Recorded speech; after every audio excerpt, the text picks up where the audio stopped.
இறை வார்த்தை யோவான் நற்செய்தி அதிகாரம் 8 இறைவசனங்கள் 21 முதல் 30 முடிய. இயேசு பரிசேயர்களை நோக்கி, நான் போனபின் நீங்கள் என்னை தேடுவீர்கள். நான் போகும் இடத்திற்கு உங்களால் வர இயலாது. நீங்கள் பாவிகளாகவே சாவீர்கள் என்றார். யூதர்கள், நான் போகும் இடத்திற்கு உங்களால் வர இயலாது என்று சொல்கிறாரே, ஒருவேளை தற்கொலை செய்து கொள்ளப் போகிறாரோ என்று பேசிக்கொண்டார்கள். இயேசு அவரிடம், நீங்கள் கீழிருந்து வந்தவர்கள், நான் மேலிருந்து வந்தவன். நீங்கள் இவ்வுலகை சார்ந்தவர்கள், ஆனால் நான் இவ்வுலகை சார்ந்தவன் அல்ல.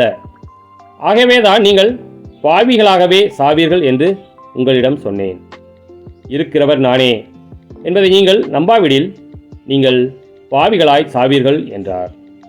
அவர்கள், நீர் யார் என்று அவரிடம் கேட்டார்கள். அவர், நான் யார் என்று தொடக்கத்திலிருந்தே சொல்லி வந்துள்ளேன். உங்களை பற்றி பேசுவதற்கும் தீர்ப்பிடுவதற்கும் பல உண்டு, ஆனால் என்னை அனுப்பியவர் உண்மையானவர்.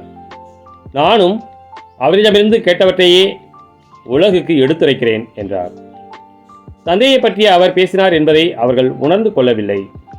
இயேசு அவரிடம், நீங்கள் மானிட மகனை உயர்த்திய பின்பு, இருக்கிறவர் நானே, நானாகவே எதையும் செய்யவில்லை, மாறாக தந்தை கற்று தந்ததையே நான் எடுத்துரைக்கிறேன் என்பதை அறிந்து கொள்வீர்கள். என்னை அனுப்பியவர் என்னோடு இருக்கிறார். அவர் என்னை தனியாக விட்டு விடுவதில்லை. நானும் அவருக்கு உகந்தவற்றையே எப்போதும் செய்கிறேன் என்றார். அவர் இவற்றை சொன்னபோது பலர் அவரிடம் நம்பிக்கை கொண்டனர். கிறிஸ்துவின் நற்செய்தி.